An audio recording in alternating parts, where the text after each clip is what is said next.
Good evening. Okay, so that's like number 5 or number 6. Still cracks me up. Hey y'all, Instinct Survivalist coming to you again with another 2-Tip Tuesday. I think it's funny. If you don't, I'm sorry. It's just one of those things.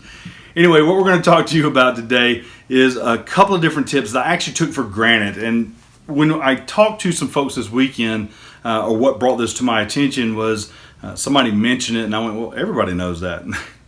No. 3 or 4 different people go, no, Bill.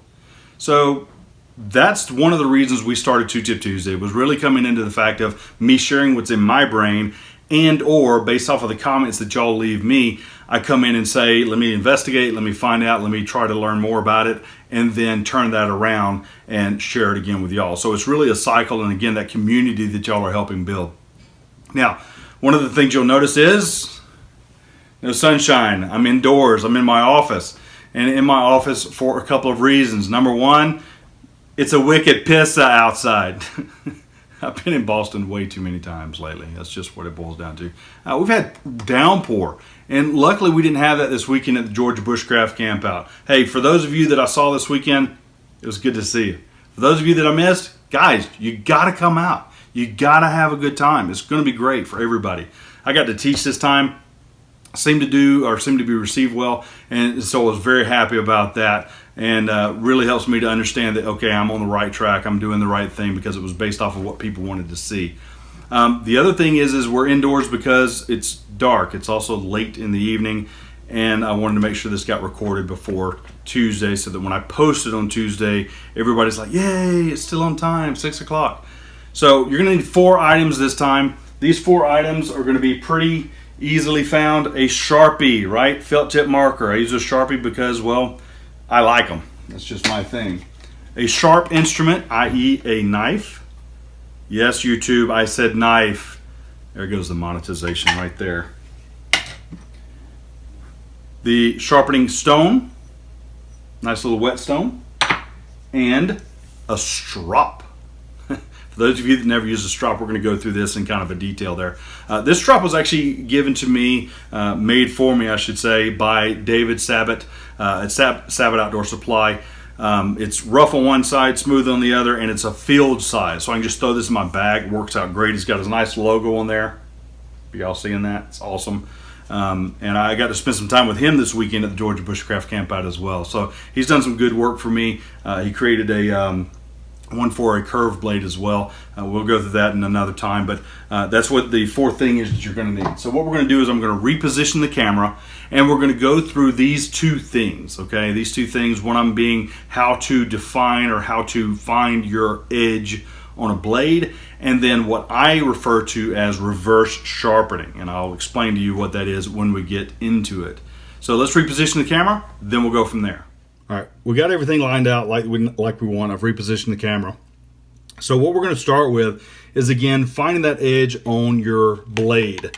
And the reason we're finding the edge at all is to ensure that we're sharpening it correctly. So one way to do that is, yeah, you can go in and just try to hopefully get it and, set it along the edge and hopefully get it sharpened. The other way is to actually take this marker, this felt tip marker, and go along the edge. Now with some like this Mora, where the blade's a different grind, you're going to have a wider edge. And so what you're going to do is you're going to have to fill in a lot of gaps. Now you can use one of the bigger markers, you can lay it a little differently, etc., etc. But what you want to do is you want to do that on both sides, okay? And the reason being is because we're going to find that edge on both sides. As we go through this, go in, mark it out. And it doesn't have to be pretty, folks. I mean, it's, the reality is you're just finding an edge, and that's going to go away. So now you'll see what I'm talking about when I put the marker on the edge, both sides. We'll see if one of the dogs wants to come in and play.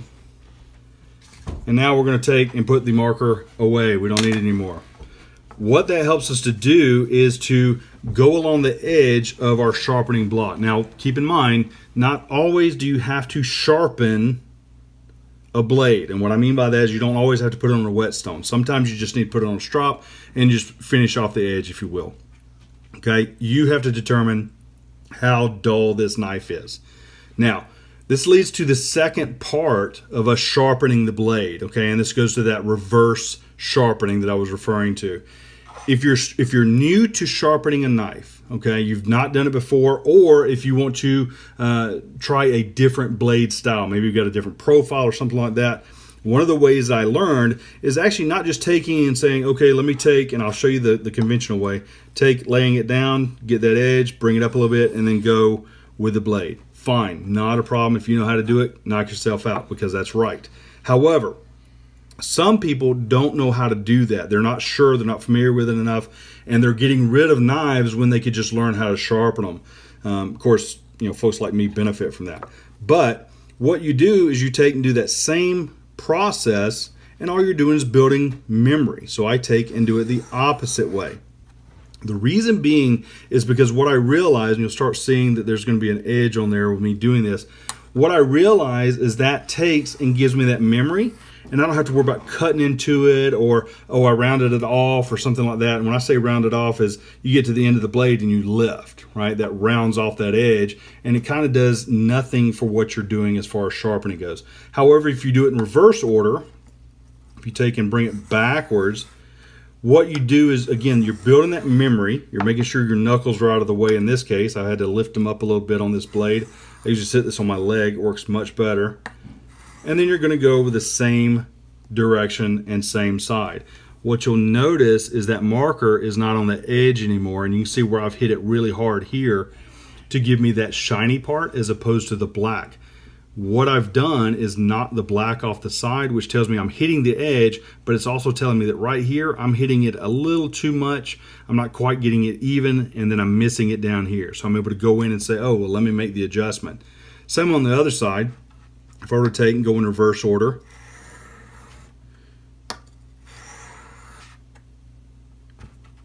and again, this is why I put it on my pants normally, as I see I'm hitting it in that better spot there as opposed to all along the edge. I can see where I'm moving the marker, but I can also see where it's giving me the higher spot there. So taking and saying, okay, well, let me do it a little bit different. Maybe I need to lay it down a little bit more. Maybe I need to bring it across a little bit more. Maybe I need to fill in the blank, and I can adjust it, and I can see I'm taking off that edge a little bit more. When you do this and you go, oh, hey, is the marker still there? I almost did, which is why I'm pointing it out. Make sure you don't run your finger on the edge, okay, because that will cut. Anyway, so for me to do this the way that I think should be done, the way I do it normally, is I turn this thing kind of sideways, kind of at an angle, or as my wife commonly says, cattywampus. We're going to go in and we're going to pull that across and get that blade edge going. Make sure you're doing the same number on both sides. 4, 5. And if I look at it, you'll notice that I've kind of made my adjustments. I've got just a little bit of marker left, and then I'm going to do the same thing on the other side.